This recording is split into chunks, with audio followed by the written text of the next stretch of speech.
les gars, on se retrouve pour cet épisode numéro 4 sous un petit soleil maussade du mois d'octobre. Donc je vous ai préparé ce 4e épisode sur la pêche de l'aspe en automne.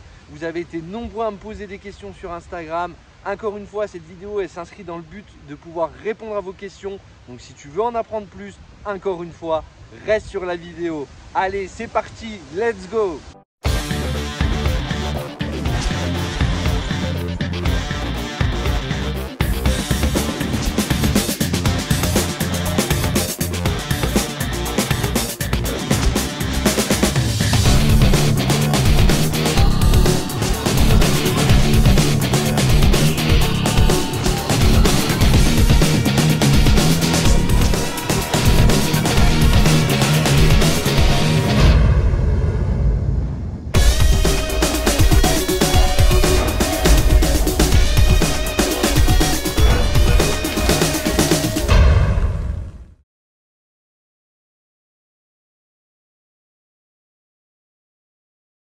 Déjà, la pêche de l'aspe en automne, moi j'aimerais bien commencer par quelque chose de très simple et efficace, c'est vous présenter donc mon matos. Donc la 76e, je vous l'avais présenté à l'épisode numéro 2. C'est vrai que c'est une canne, une Tenryu distribuée par Ultimate Fishing. J'aime bien ce produit. C'est une 5,25 en 2,25 m. Alors au-delà du produit en tant que tel, c'est une très bonne lanceuse, il y a une réserve de puissance, j'ai déjà fait un certain nombre de beaux poissons dessus, j'en suis très satisfait.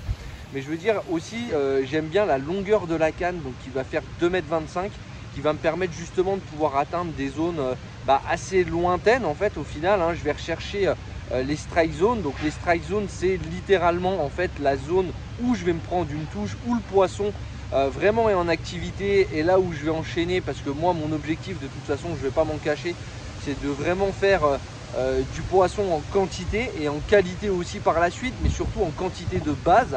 Donc voilà, je l'ai couplé avec un petit Twin Power en 3000 MHG. Alors pourquoi en MHG? En MHG, c'est simplement pour avoir un ratio en fait beaucoup plus important, parce que sur l'aspe il ne faut pas oublier qu'il faut quand même accentuer vos ratios. Voilà, c'est quand même un poisson où il ne faut pas hésiter à donner de la vitesse pour les déclencher par moment, même si à d'autres moments le fait de ne pas du tout donner de vitesse, ça peut aussi les déclencher. Mais en tout cas voilà, un super petit combo, c'est très léger, très maniable. Dessus, bon là pour le coup j'ai une tresse YGK en 8 brins. Donc en fonction en tout cas de vous pouvez varier entre une PE 0,8 et une PE 1.2. Moi l'idéal, j'ai tendance à dire une PE 1.10, c'est pas mal. C'est vrai que vis-à-vis de ça, vous pouvez trouver aussi chez Varivas de la très bonne tresse. Après ça, tout dépendra votre appétence. Vous allez coupler ça aussi, je trouve que ce qui peut être important aussi en automne, c'est le bas de ligne. Donc le bas de ligne, en règle générale, moi je pêche en 12 livres, ce qui correspond à 29 centièmes. Mais là par contre en automne, moi j'aime bien descendre en 10 livres. Parce que ça peut être quelque chose de très intéressant.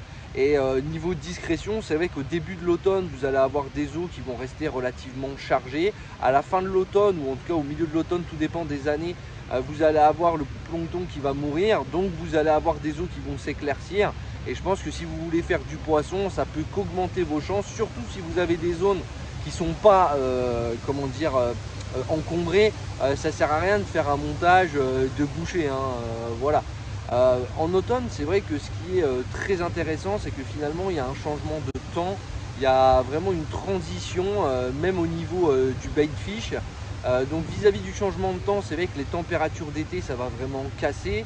Généralement, elles vont descendre. Il va y avoir également la remontée des eaux avec les pluies qui vont intervenir sur le mois de septembre. Ça va réoxygéner les eaux, ça va refaire bouger du poisson. En règle générale, c'est comme ça.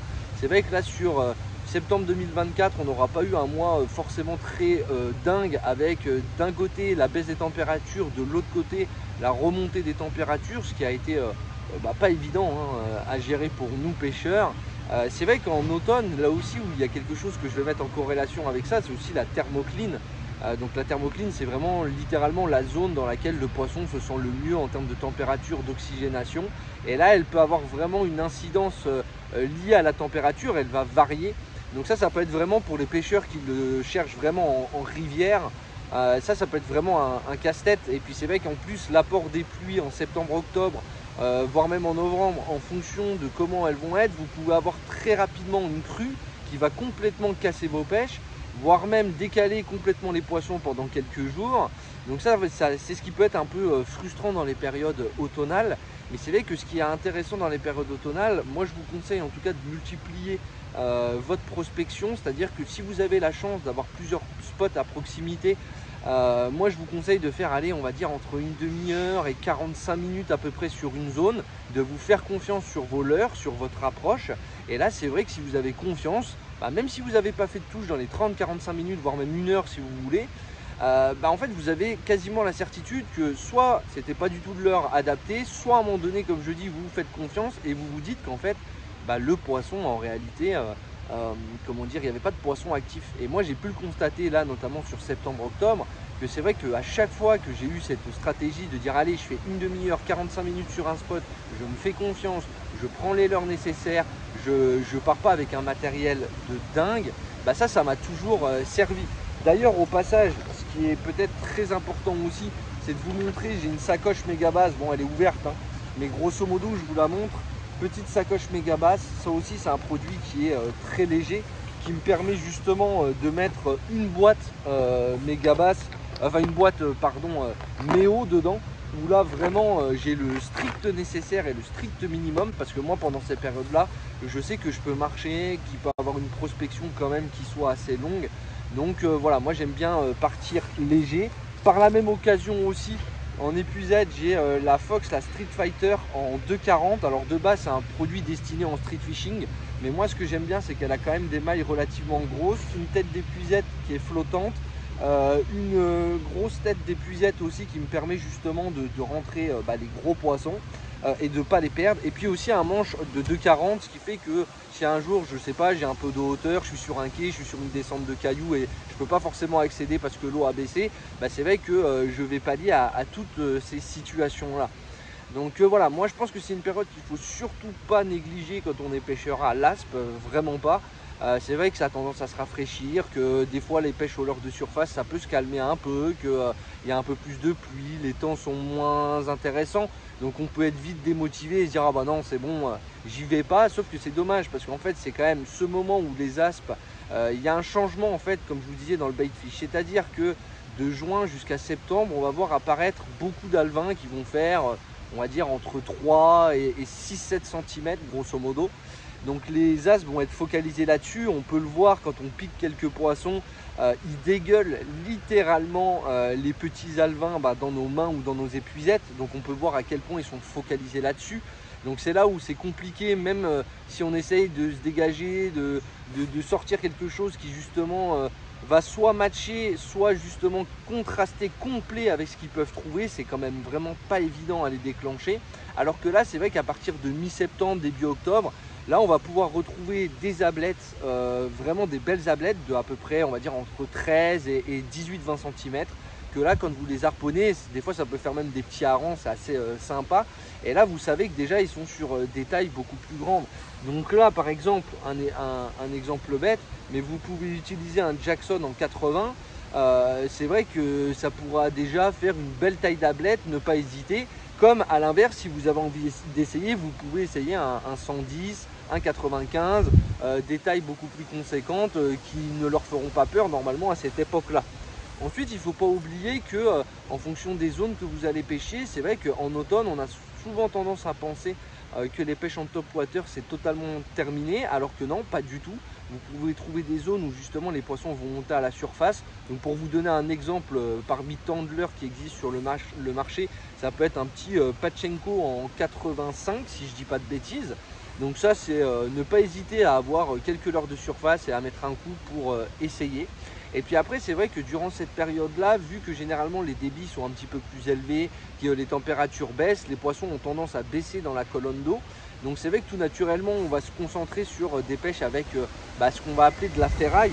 Donc vous pouvez avoir par exemple un petit Deraku iconique de chez Jackal et distribué par Ilex en France.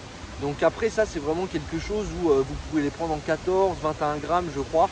En tout cas, il ne faut pas hésiter à les prendre en grosse taille. Au plus vous allez les lancer loin, au plus vous allez battre de terrain. Donc le Deraku, ça peut être quelque chose d'hyper intéressant. Ensuite également quelque chose qui peut être hyper intéressant, c'est tout ce qui va être les pêches avec les jigs, donc des drag metal case par exemple, drag metal slim. Là je peux avoir aussi, s'il veut bien venir, un petit Makipa. Donc ça c'est toutes des pêches en tout cas qui vont très bien marcher durant l'automne. Donc ça voilà, moi j'ai pu faire en tout cas un certain nombre de poissons avec des approches similaires durant ces dernières périodes. C'est vrai que là les temps ont été quand même particulièrement difficiles, donc on n'a pas fait non plus 15 000 poissons. Mais je vais vous mettre un extrait de ces différents poissons que j'ai pu faire à cette période là.